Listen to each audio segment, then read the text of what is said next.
ఈరోజు న్యాయ వ్యవస్థ ఏ విధంగా తయారైందంటే, మరి 18 సంవత్సరాల క్రితం హాస్టల్లో ఒక ఆడపిల్ల అత్యాచారంకి గురై అత్యాచారం చేసి చంపి ఇప్పటికీ 18 సంవత్సరాలైంది.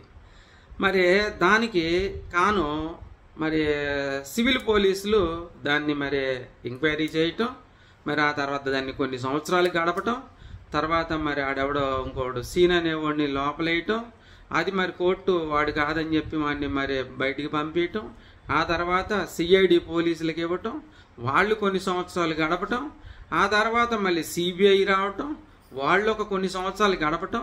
అంటే మన దేశంలో న్యాయ వ్యవస్థ ఎంత దిగజారిపోయి పనిచేస్తుందంటే, అంటే సివిల్ పోలీసులకి అంటే వాళ్ళకి పనితనం లేదా, అంటే వాళ్ళకి కేసులు ఛేదించడం రాదా, అత్యాచారం కేసు ఛేదించలేరా, మరి ఇంకెందుకు సివిల్ పోలీసులు? మరి పోలీస్ స్టేషన్లు తీసేయండి. మరి అట్లాగే సిఐడి పోలీసులు ఉన్నారు, వాళ్ళకి అత్యాచార కేసులు ఛేదించడం రాదా, అంటే వాళ్ళకి ఆడకూతురు అన్యాయం జరిగితే ఆ కేసు ఛేదించడం రాదా? మరి అలాంటప్పుడు ఆ సిఐడి పోలీసులు తీసేయండి.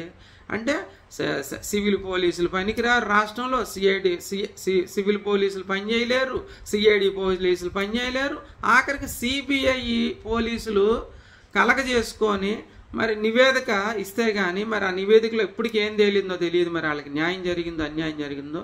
పాపం మరి ఆ తల్లిదండ్రులు ఇవాళ 18 సంవత్సరాల నుంచి మరి తన కూతురు మరి అత్యాచారానికి గురయ్యి చంపబడితే వాళ్ళు ఇన్ని సంవత్సరాలు నిజంగా ఇన్ని డిపార్ట్మెంట్లు తిరిగి పోరాడారంటే, కోర్టులు హైకోర్టులు అంటే అసలు ఇది ఎంత కష్టం అంటే, అసలు అది ఎంత రచ్చ అంటే, ఎంత పెంట అంటే అసలు అది భాష వర్ణించడానికి కూడా లేదు.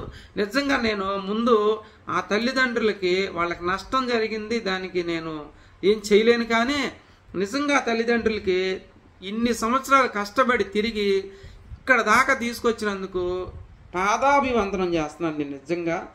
మరి ఈ పోలీసు వ్యవస్థకి ఈ జాలి కూడా లేదు. మరి వీళ్ళు కాకి బట్టలు వేసుకుంటేనే మరి కర్కోటంగా తయారవుతారా, లేదా ఇలాగ తప్పుడు కేసులు కడతారా, లేదా తప్పుడు ఎఫ్ఐఆర్లు చేస్తారా, లేదా తప్పుడు ఛార్జ్ షీట్లు ఫైల్ చేస్తారా? మరి వీళ్ళు చేయబట్టే కదా వాళ్ళు సిఐడి పోలీసులకి వెళ్ళింది, మరి వీళ్ళు చేయబట్టే కదా వాళ్ళు సిబిఐ దగ్గరికి వెళ్ళింది. మీరు లోకల్ పోలీసులు నిజాయితీగా పనిచేస్తే అసలు ఇంకొక సాటకి మాకు సామాన్యులు వెళ్ళాల్సిన పని ఏందండి? అదేమన్నా మా ఇంట్లో వస్తువా మాకు దొరకడానికి న్యాయం? అసలు ఎంతమంది ఆఫీసర్ల దగ్గరికి వెళ్ళాలి, ఎన్ని రోజులు పని పోగొట్టుకోవాలి, ఎంత డబ్బు ఖర్చు అయింది, ఎంత మానసిక వేదన, అసలు అది అసలు వర్ణించలేనిది. సరే, ఏదేమైనా మన న్యాయ వ్యవస్థ ఎంత దారుణంగా తయారైంది.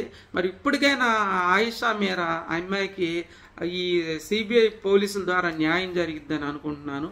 అలాగే కింద స్థాయి అధికారులు కూడా మరి ప్రతి సామాన్యుడికి న్యాయం అందించండి. ముఖ్యంగా ఆడకూతులు అన్యాయం జరిగితే కూడా మీరు న్యాయం చేయలేకపోయారంటే మీరు ఆ కాకి బట్టలంకి కలంకి అసలు మీరు ఇంకా ఆ విధుల్లో మీరు కొనసాగడం కూడా నాకు అనవసరం. ఎందుకంటే మీరు అసలు ఒక న్యాయం చేయలేకపోయాము, ఒక కేసు అంటే ఛేదించలేకపోయాము అంటే మనం నవంచికులతో సమానం, అంటే కొజ్జావాళ్ళతో సమానం అని నేను భావిస్తున్నాను.